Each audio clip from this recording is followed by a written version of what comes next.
જ્યાં જુઓ ત્યાં પાણી જ પાણી, પાણી જ પાણી હોય છે. તમે ક્યાં સુધી મારો બચાવ નથી કર્યો? તમે હંમેશા મારો બગાડ કરતા આવ્યા છો.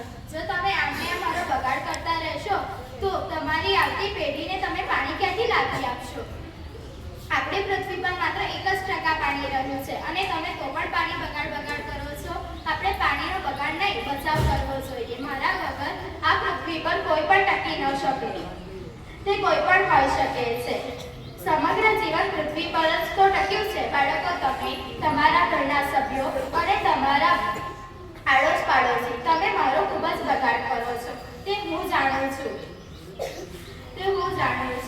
ભગવાને આપણને એક અમૂલ્ય ભેટ આપી છે, પાણી. રાજસ્થાનમાં ઘણા એવા ગામો છે જ્યાં લોકોને પીવા માટે પાણી નથી મળતું અને જ્યારે તમને અહીંયા પીવા માટે પાણી મળે છે તો તમે તેનો બગાડ કરો છો.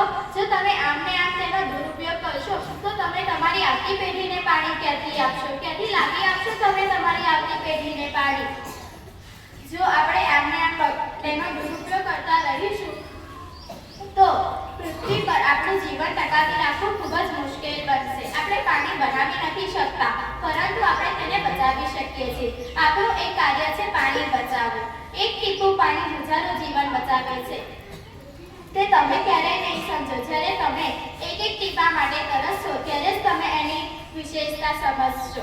ભવિષ્યમાં એવો એક દિવસ આવશે જો તમે આવો બગાડ કરતા રહેશો તો આ પૃથ્વી પર કોઈ નહીં હોય, સન્નાટો થઈ જશે આ પૃથ્વી પર. અને ભવિષ્યમાં એવો પણ એક દિવસ આવશે જ્યારે તમે પાણીના એક ટીપા માટે તરસશો. હવે મને આશા છે કે તમે લોકો પાણીનો બિલકુલ પણ બગાડ નહીં કરો. તો ચાલો આપણે બધા મળીને એવો એક સંકલ્પ લઈએ કે હું આજે અને અત્યારથી પાણીનો બિલકુલ પણ બગાડ નહીં કરું અને કોઈને કરવા પણ નહીં દઉં. હું પાણીનો એક ટીપું બચાવી